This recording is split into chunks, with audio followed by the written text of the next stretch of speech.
गोंडा में पटरी से उतरे चंडीगढ़ डिब्रूगढ़ एक्सप्रेस के 14 डिब्बे। बताया जा रहा है कि ये ट्रेन असम जा रही थी और बीच रास्ते में ही हादसे का शिकार हो गई, जिसमें कि अभी तक 3 लोगों की मौत हो गई है और 34 घायल बताए जा रहे हैं। आखिर कब तक भारत में ट्रेन हादसे चलते ही रहेंगे और लोग अपनी जान गंवाते रहेंगे?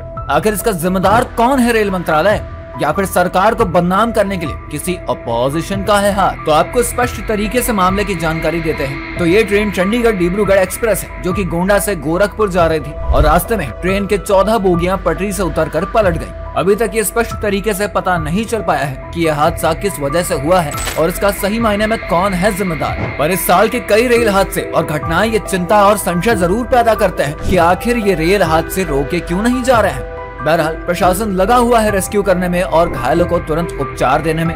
यूपी के मुख्यमंत्री ने निर्देश दिए हैं कि घायलों का जल्दी से उपचार हो, वो तुरंत लोकल सीएचसी और डिस्ट्रिक्ट हॉस्पिटल रेफर किए जाएं और अगर स्थिति ज्यादा खराब हो तो उन्हें जल्द से जल्द लखनऊ के ट्रॉमा सेंटर रेफर किया जाए। वहीं बचाव अभियान के तहत लोगों को निकाला जाए, कोई फंसा न रहे और उपचार के बिना न रहे। तो सरकार हर संभव प्रयास तो कर रही है कि वो इस मामले से बचे रहे, उन पे कोई सवाल और संशय पैदा न हो। वहीं ताज्जुब की बात तो ये भी है कि जिस दिन ये घटना हुई उस दिन अश्विनी वैष्णव का जन्मदिन था और पीएम मोदी ने उन्हें बधाई भी दी थी रेल का चौतरफा आधुनिक विकास करने के लिए।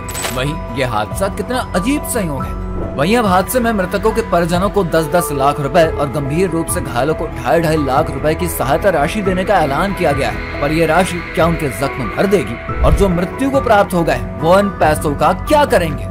आज जब से मोदी सरकार आई है तब से अनगिनत रेल हादसे हुए हैं और हजारों से ज्यादा संख्या में लोगों ने अपनी जान गंवाई है। अभी जो पिछले महीने का हादसा और उससे कुछ महीने पहले के हादसे से रेल और आम जनता अभी उभर भी नहीं पाई थी कि ये एक नया हादसा हो गया। वहीं पश्चिम बंगाल और तृणमूल कांग्रेस की सांसद महुआ मोइत्रा ने संसद में ये कहा भी था कि आप अमृत रेल योजना से रेल स्टेशन पे करोड़ों रुपए बहाकर स्टेशन को तो मॉल जैसा बना देंगे, लेकिन ये जो रेल हादसा है जिसमें हजारों लोग अपनी जान गंवा रहे हैं, उस रेल में आप सेफ्टी कवच तो नहीं लगवा पा रहे हैं जिससे कि ये हादसे रुक जाए और ट्रेन को एक सिग्नल मिल जाए जब खतरा हो। पर आप लगे हैं ट्रेन के स्टेशन और बुलेट ट्रेन में, जबकि प्रायोरिटी आपकी ट्रेन के बैठे लोगों की सिक्योरिटी होनी चाहिए।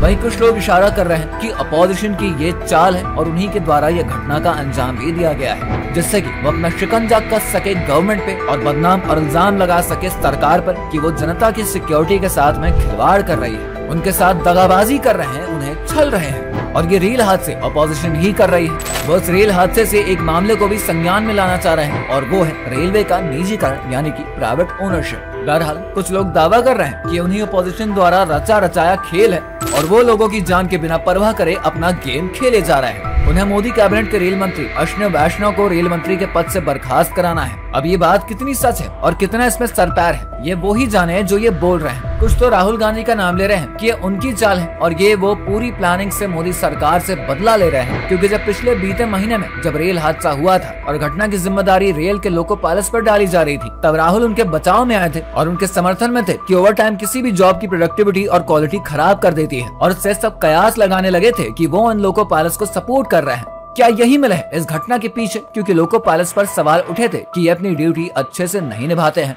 और बिना ट्रेनिंग के ड्राइवर भी बन जाते हैं। राहुल उनका सपोर्ट करने के लिए दिल्ली रेलवे स्टेशन तक पहुंच गए थे। फिलहाल घटना की जानकारी चल रही है और घायलों का उपचार और मृतकों को कंपनसेशन भी सरकार मुहैया करा रही है, लेकिन फिर सरकार पर उंगली और फिर अपोजिशन पर निशाना साधना ये आम बात है राजनीति के गलियारों में, लेकिन ये बढ़ते रेल हादसे चिंता का विषय है।